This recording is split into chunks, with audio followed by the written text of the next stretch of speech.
lot of RVing in our RV before we have started this trip. So we thought about some storage ideas, but have slowly gotten around to them. And here I had a whole bunch of my Thrive freeze-dried food, but it's a little bit harder to cook because we don't know when we're going to be in and out, and if the girls are hungry now, or anyway. So we used to have the girls' clothes in these little bins right here, and they were stored up here in this corner, but it was kind of hard to get to them every day. And we were at Walmart, and this is our new storage solution. So these little bins, and their clothes are just in there, and then Tessa's is behind Blakely's, so we can just pull them out and put them in, and then Sailor's is in the other side. So the RV's kind of a mess right now because I'm moving those. They were underneath the bench. Say hi, Tessa. Now I'm gonna just take the cans and put them underneath in a storage bin that we don't use very much. Oh, this is another cool thing. So I took these and I cut them. It was along behind the door organizer and a place so that the girls can always know where their shoes are. So I haven't told Paige yet, but I'm not a huge fan of what has happened here and what has just been stuffed in these couple of cabinets. I mean, you can see the food storage stuff that we really haven't used for a long time, and just extra stuff. So I'm gonna pull this stuff out. I'm gonna try and get it all still accessible.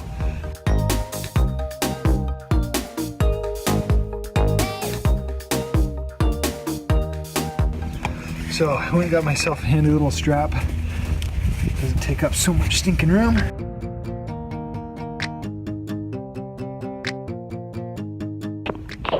Alright, so this looks a lot better. So let's see what we have behind door number 2 here. Huh, yeah, this is supposed to be where my tools go.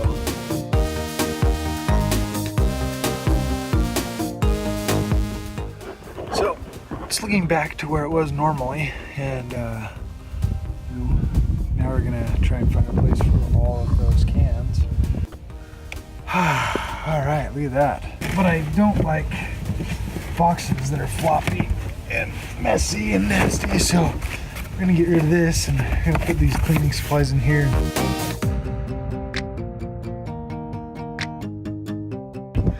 So we're at a friend's house in Oklahoma City, and we're just filling up with water.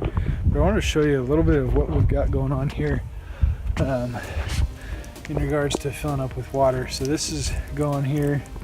It's upside down, but here, you might be able to see it. Yeah, so RV water filter, KDF, carbon, high flow. Anyways, this is really nice. So I'm gonna turn it back upside down just so you don't feel like you're on your head. But so this flex holes, just make sure that it doesn't bind up right here. And then the filter is, you want to make sure that you wash it out the first time, because there's black water that comes out.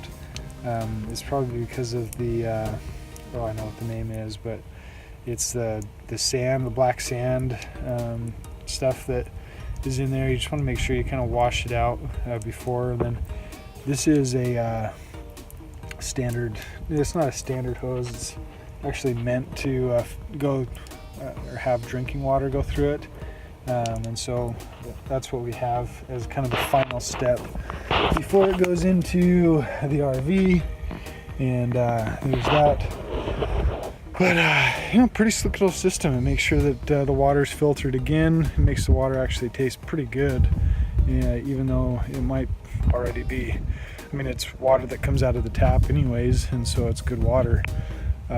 We just like to filter it one more time just in case there are any other bugs or other things that are coming through it, especially if you're using another hose.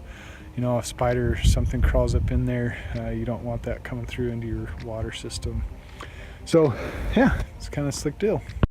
So when I put the hose away, always attach the ends of the hose together, so it protects anything, you know, from bugs and things getting into the filter and into the hose, and it just kind of closes everything off and keeps the fresh water fresh and clean that's in there, and a little bit better overall. So that's what we do.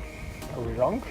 Maybe. It's fine. But they like to clean and help, and anyways, so they're going after it. The girls were tasked with helping clean up some boxes, some empty boxes, and flattening them so we could put them in the garbage. What? We got her done. Got her done. So these screws just barely, these two were out, and Paige, while I was helping Cynthia, Paige got these all screwed in, because before this whole middle section was sagging, and it seemed like it was all gonna fall down on our noggins. Show me your handy dandy mop. This is my mop. It's freshly cleaned, huh? Oh, and Tessa's gonna go clear up there where it's already been cleaned. Okay, back here. Tessa, you get the front. You get Slickery over there? Slickly. Slickly? Say, this is Sailor. She has a nickel. She's been told not to put it in her mouth. Good. Teaching your girls how to clean? Ouch. It's a lot easier in an RV because there's not that much to clean, so it's nice. So they don't get distracted before it's done. Yeah, so it's not like, oh, I have all this house to run in, I'm gonna go. And so they've been asking ever since we've been on here to help and to do stuff. And so it's been nice to have them vacuum and mop. Why does the mirror behind you look like somebody splattered on it? That's Sailor. It is dirty. That's Sailor. She had breakfast this morning and she wiped up her milk. And then she used the same milk rag to try to clean the mirror.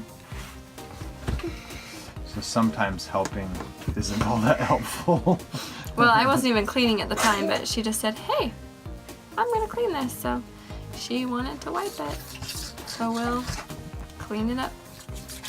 Probably now is a good time because it gives us actually more opportunity to clean because we clean every time we move, just to keep things running smoothly and not having cereal underneath the slide out. And so we clean about every 3 days instead of once every 3 months. Good job, Tessa. All done.